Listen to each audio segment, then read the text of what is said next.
உண்மையில ஈரானுக்கும் அமெரிக்காவுக்கும் இடையில ஒரு அமைதி திரும்ப வருகிறதா? இல்லை என்றால் உலகம் எதிர்பார்க்காத புதிய ஒரு போர் தொடங்குவதற்கான ஆயத்தங்கள் நடைபெறுகிறதா? போர் முடிவடைகிறது என்று நினைத்துக் கொண்டிருக்கிற இந்த நேரத்தில் ஏன் இன்னும் அமைதி என்பது அறிவிக்கப்படவே இல்லை? வெளியில பேச்சுவார்த்தை, உள்ளே இன்னும் பிரஷர் கூடிக்கொண்டே இருக்குது. உண்மையில ஈரானுக்கும் அமெரிக்காவுக்கும் இடையில இந்த நாட்கள்ல என்ன நடந்து கொண்டிருக்கிறது? ஈரான் ஏன் இன்னும் அவசரப்படையில? ஈரான் சில நாட்களாக அமைதியாக இருக்கிறது. ஒரு ஹெலிகாப்டர் வீழ்ந்ததன் பின்னரான காலப்பகுதியில அமெரிக்கா தொடர்ச்சியாக ஈரான் மீது தாக்குதல்களை நடத்த தொடங்க ஈரானும் பதில் தாக்குதல்களை வளைகுடா நாடுகளில் இருந்த அமெரிக்காவினுடைய ராணுவ இலக்குகள் மீது நடத்தியது.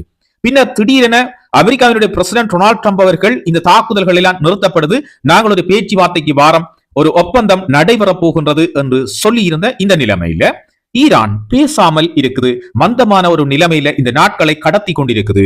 இதற்கான காரணம் என்ன? அமெரிக்கா ஏன் முழுமையாக இந்த போரில் இருந்து பின்வாங்க இல்லை? தொடர்ச்சியாக தாக்குதல்களை நடத்தி கொண்டே இருக்குது. திடீரென தாக்குதல்கள் ஆரம்பிக்கப்படுது, திடீரென பேச்சுவார்த்தை ஒப்பந்தம் என்ற அடிப்படையில் இந்த தாக்குதல்கள் நிறுத்தப்படுது. இதற்கான காரணம் என்ன? இது வெறும் போர் அல்ல, உலக அதிகார சமநிலையை மாற்றும் ஒரு விளையாட்டா என்ற கேள்வி இப்பொழுது எழத் தொடங்கி இருக்குது. வணக்க நண்பர்களே, உலக அரசியல், சர்வதேச உறவுகள் மற்றும் உலக சக்திகளின் நகர்வுகளை தொடர்ந்து கவனித்து வரும் அனைவரையும் அன்போடு வரவேற்கின்றோம். நான் உங்கள் RM ராம். இன்று நாம் பார்க்க போகும் இந்த செய்தி ஒரு சாதாரண போர் அப்டேட் கிடையாது. ஏனெனில் கடந்த சில நாட்களில் நடந்த மாற்றங்கள் ஒரு பெரிய கேள்வியை எழுப்பி இருக்கிறது. அமெரிக்காவும் ஈரானும் உண்மையில அமைதியை நோக்கி செல்கின்றார்களா என்ற சந்தேகங்களை இப்பொழுது ஏற்படுத்த தொடங்கி இருக்குது. அல்லது இவர்கள் அடுத்த கட்டத்திற்கு தங்களை மறுசீரமைத்து வருகின்றார்களா என்றும் ஒரு கேள்வி எழத் தொடங்குகிறது. இந்த தொகுப்பில அதிகாரபூர்வ தகவல்கள், சர்வதேச ஊடகங்கள்ல பேசப்படும் அரசியல் பகுப்பாய்வுகள் மற்றும் உலக கவனத்தில் இருக்கும் காரணிகளை வைத்து இந்த விடயத்தை மிக ஆழமாக அலசி பார்க்க போகின்றோம். காணொலியை புதுசா பாக்குறாங்க, உலக விவர சேனலை சப்ஸ்கிரைப் செய்து கொண்டு அந்த பெல் ஐக்கனை கிளிக் பண்ணிட்டு காணொலி பிடிச்சிருந்தா ஒரு லைக்கையும் போட்டுட்டு வாங்க விரிவான செய்திகளுக்குள்ள போகலாம். பகுதி 1. ஏன் திடீரென இந்த பேச்சுவார்த்தை? பல மாதங்களாக பதட்டம் அதிகரித்தது. பிரஷர், எச்சரிக்கைகள், ராணுவ நகர்வுகள். ஆனால் தற்போது திடீரென்று ஒரு மாற்றம் தெரிகிறது. நேரடி மோதல் மொழியிலிருந்து மெதுவாக பேச்சுவார்த்தை மொழிக்கு இரு நாடுகளும் மாறியிருக்கின்றார்கள். இங்கே முக்கியமான கேள்வி, ஏன் இப்போது இந்த பேச்சுவார்த்தை அறிவிக்கப்பட்டிருக்கிறது? சில அரசியல் ஆய்வாளர்கள் கூறுகின்ற கருத்து என்னென்றா, இந்த போரில் ஈரானும் அமெரிக்காவும் தங்களுடைய இலக்குகளை அடைந்து விட்டார்களா என்று கேட்டால் அது நடைபெறவே இல்லை. ஆனால் இந்த நிலைமை நீண்ட காலமாக செலவாகிக் கொண்டே போய்கொண்டிருக்கிற ஒரு நிலைமைதான் இப்பொழுது ஏற்பட்டிருக்கு. ஒரு கட்டத்திற்கு பிறகு எந்த பெரிய சக்தியும் எப்படி வெல்லலாம் என்று மட்டும் யோசிக்காது, எப்படி இழப்பை குறைக்கலாம் என்று யோசிக்கும். அந்த கட்டத்தில் தான் இப்போது நிலைமை இருப்பதாக சிலர் பார்க்கின்றார்கள். அமெரிக்காவும் தன்னுடைய இழப்புகளை குறைத்துக் கொள்ள எத்தனிக்கின்றது. அதே நேரம் ஈரானும் தன்னுடைய பகுதியில் இழப்புகளை குறைத்துக் கொள்ளத்தான் எத்தனிக்கின்றது என்பதுதான் இந்த நாட்களில் ஒரு மந்தமான நிலை ஏற்படுவதற்கான காரணமும் பேச்சுவார்த்தையை திடீரென அறிவித்ததற்கான காரணமாக காணப்படுகின்றது. பகுதி 2. வெளியில் அமைதி, உள்ளே பிரஷர். ஆனால் இங்கதான் கதையினுடைய சுவாரஸ்யமே இருக்குது. பேச்சுவார்த்தை என்றால் எப்படி இருக்கும்? பொதுவாக பதட்டம் குறைவடையும், ஒரு அமைதியான நிலைமை இருக்கும். ஆனால் இப்போது அந்த மாதிரியான விடயங்களை ஈரான்ல காண முடியல. ஏனெனில் எந்த தரப்பும் முழுமையாக தங்களை பலவீனமாக இருக்கின்றோம் என்று காட்டிக் கொள்வதற்கு விரும்பவில்லை. அதனால் தான் வெளியே பேசுவது ஒரு விதமாகவும் உள்ளே கணக்கிடுவது வேறு விதமாகவும் காணப்படுகின்றது. அமெரிக்காவினுடைய பிரசிடென்ட் டொனால்ட் ட்ரம்ப் அவர்களுக்கு எப்படியேனும் ஒரு ஒப்பந்தத்திற்கு ஈரானை இழுத்து வர வேண்டும் என்பது அவருடைய இலக்காக இருக்கின்றது.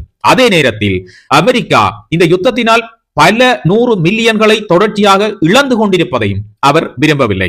ஆயுதங்களாக இருக்கலாம், படை வீரர்களுக்கான செலவுகளாக இருக்கலாம், கப்பல்களை பராமரிப்பதாக இருக்கலாம், அல்லது எரிபொருட்களாக இருக்கலாம். பல விதத்தில் அமெரிக்கா தொடர்ச்சியாக இந்த ஈரான் போரில் தன்னுடைய பொருளாதாரத்தை செலவழித்துக் கொண்டிருக்கின்றது அல்லது இழந்து கொண்டிருக்கின்றது என்பதே உண்மை. ஆகவே தங்களை பலவீனமானவர்களாக காட்டிக் கொள்ளாமல் திடீரென ஒரு தாக்குதலை நடத்திவிட்டு நாங்கள் ஒரு பேச்சுவார்த்தைக்கு வந்துவிட்டோம், ஈரான் எங்களோடு பேச விரும்புகின்றது, ஈரான் ஒரு ஒப்பந்தத்திற்கு வர விரும்புகின்றது என்பது போல அமெரிக்காவினுடைய அதிபர் டொனால்ட் ட்ரம்ப் அவர்கள் தொடர்ச்சியாக கூறி வருகின்றார். இதுதான் தற்போது இந்த ஈரான் போரில் நிகழ்ந்து கொண்டிருக்கிறது. ஈரானும் எந்த விதத்திலும் விட்டுக் கொடுக்கவில்லை. அதோடு ஈரான் பலவீனமாகிவிட்டது என்றும் எந்த சந்தர்ப்பத்திலும் காட்டிக்கொள்ளாமல் தொடர்ச்சியாக போரிட்டு வருகிறது அமெரிக்காவிற்கு எதிராக. ஒரு தாக்குதல் ஈரான் மீது நிகழ்த்தப்பட்டால் அதே போன்ற தாக்குதல்களை வளைகுடா நாடுகளில் இருக்கிற அமெரிக்காவினுடைய நிலைகள் மீது ஈரான் தொடர்ச்சியாக நிகழ்த்தி வருகின்றதை பார்க்கக்கூடியதாக உள்ளது. சில ராணுவ ஆய்வாளர்கள் இதை ஒரு பிரஷரின் கீழ் நடக்கும் பேச்சுவார்த்தை என்று அழைக்கிறார்கள். அதாவது முழு போர் என்பது இருதரப்புக்கும் வேண்டாம், ஆனால் பிரஷரும் குறையக்கூடாது. இருதரப்பும் மாறி மாறி தங்களுடைய அழுத்தங்களை இரு நாட்டுக்கும் வழங்கி கொண்டிருக்கிறார்கள். இதுதான் தற்போது உருவாகும் ஒரு புதிய விடயமாக இருக்கிறது. பகுதி 3, ஹார்மோஸ் ஏன் உலகத்தை அச்சுறுத்துகிறது. இப்போது ஒரு இடம், அந்த ஒரு இடத்தை உலகம் முக்கியமாக கவனித்து வருகிறது. ஹார்மோஸ் ஏனெனில் அது ஒரு சாதாரண கடல் பாதை அல்ல, உலக பொருளாதாரத்தினுடைய முக்கிய நரம்புகளில் ஒன்று. இதை பற்றி நாங்கள் பல தடவைகள் தொடர்ந்து பேசிக்கொண்டே இருக்கின்றோம். ஈரான் யுத்தம் ஆரம்பித்ததிலிருந்து இந்த வார்த்தை உலகின் அனைவராலும் பேசப்படுகின்ற ஒன்றாக மாறிவிட்டது. ஹார்மோஸ் நீரிணையினுடைய பிளாக்கேட் 2 பகுதிகளாலும் தொடர்ச்சியாக ஏற்படுத்தப்படும் என்றால் எண்ணெய், கப்பல் போக்குவரத்து, சந்தைகள், விலைகள் அனைத்துமே பாதிக்கப்படலாம். இது உலகின் எல்லா நாடுகளிலும் இடம்பெறக்கூடிய ஒரு அபாயகரமான நிலைமை. இது இப்பொழுது மெல்ல மெல்ல தலை தூக்க தொடங்கி இருக்கின்றது பல நாடுகளில். அதனால் இது அமெரிக்க ஈரான் பிரச்சனை மட்டும் கிடையாது, இதில் உலக நாடுகளின் கவனமும் இருப்பதை நாங்கள் புரிந்து கொள்ள வேண்டும். பகுதி 4, உண்மையான மோதல் எங்கே? பலர் நினைப்பது மோதல் எல்லையில் நடக்கின்றது என்று, இரு நாடுகளுக்கும் இடையிலே இருக்கிற எல்லை பகுதியில் தான் இந்த போர் நடக்கின்றது என்று. ஆனால் சில ஆய்வாளர்கள் சொல்வது வேறு கதை. உண்மையான மோதல் பொருளாதாரம், அரசியல் செல்வாக்கு, பாதுகாப்பு கணக்குகள், எதிர்கால அதிகார அமைப்பு என்று பல விடயங்களில் இருக்கிறது. இதில் யார் பின்னடைவார்கள், யார் தங்கள் நிபந்தனைகளை முன்னேற்றுவார்கள்? இந்த அமைதி பேச்சுவார்த்தை வெற்றி அல்லது தோல்வி பற்றி மட்டும் கிடையாது. எதிர்காலத்தில் யார் விதிகளை எழுதுவார்கள் என்பதற்கான போட்டியாகவும் இது பார்க்கப்படுகிறது.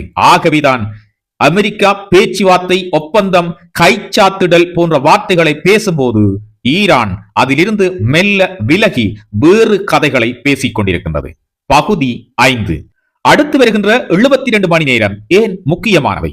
அடுத்த சில நாட்களில் உலகம் கவனிக்க போகும் சிக்னல்கள் என்ன தெரியுமா? அதிகாரப்பூர்வ அறிவிப்பு வரப்போகின்றதா? பொருளாதார மாற்றங்கள் வரப்போகின்றதா? ராணுவ அழுத்தங்கள் குறைகின்றதா? பேச்சுவார்த்தை அடுத்த கட்டத்திற்கு செல்கின்றதா? இந்த விடயங்களில் ஏதேனும் ஒன்று நடந்தால் கூட அது உலக அரசியல் திசையே. பகுதி 5, அடுத்து வருகின்ற 72 மணி நேரம் ஏன் முக்கியமானவை? அடுத்த சில நாட்களில் உலகம் கவனிக்க போகும் சிக்னல்கள் என்ன தெரியுமா? அதிகாரப்பூர்வ அறிவிப்பு வருகின்றதா? பொருளாதார மாற்றங்கள் ஏதேனும் நிகழ்கின்றதா? ராணுவ அழுத்தம் குறைய போகின்றதா? பேச்சுவார்த்தை அடுத்த கட்டத்துக்கு செல்கின்றதா? இவற்றில் ஏதேனும் ஒன்று நிகழ்ந்தால் கூட அது உலக அரசியலுடைய திசையையே மாற்றப் போகிறது. இப்போது உங்களுக்கு எல்லாம் ஒரு கேள்வி இருக்கும், இது முடிவா இல்ல இன்னும் ஒரு போருக்கான தொடக்கமா? வரலாறு என்ன சொல்லுது தெரியுமா? சில நேரங்களில் அமைதி அறிவிப்புகள் கூட போரினுடைய முடிவாக இருக்க போவதில்லை, அது புதிய கணக்குகளினுடைய ஆரம்பமாகவும் இருக்கலாம் என்று சொல்லப்படுகின்றது. உங்களுடைய பார்வையில இப்பொழுது அமெரிக்கா மற்றும் ஈரானுக்கு இடையில இருக்கின்ற இந்த நிலைமை உண்மையான அமைதிக்கானதா அல்லது இடைநிறுத்தப்பட்ட ஒரு பதற்றமா? உங்களுடைய கருத்துக்களை கமெண்ட்ஸ்ல பதிவு செய்யுங்க. இது போன்ற உலக செய்திகளை உடனுக்குடன் தெரிஞ்சு கொள்றதுக்கு உலக விவர சேனலை சப்ஸ்கிரைப் செய்து அந்த பெல் ஐக்கனை கிளிக் பண்ணி வச்சுக்கொள்ளுங்க. அது மட்டும் இல்லாமல் இந்த காணொலி பிடிச்சிருந்தா லைக் பண்ணுங்க, அது மற்றவர்களுக்கும் இந்த காணொலி செல்வதற்கு ஒரு ஊக்கமாக அமையும். மீண்டும் நாளை மாலை இதே நேரம் ஒரு முக்கியமான உலக விவர செய்தி தொகுப்போடு உங்கள் அனைவரையும் சந்திக்கிறேன்.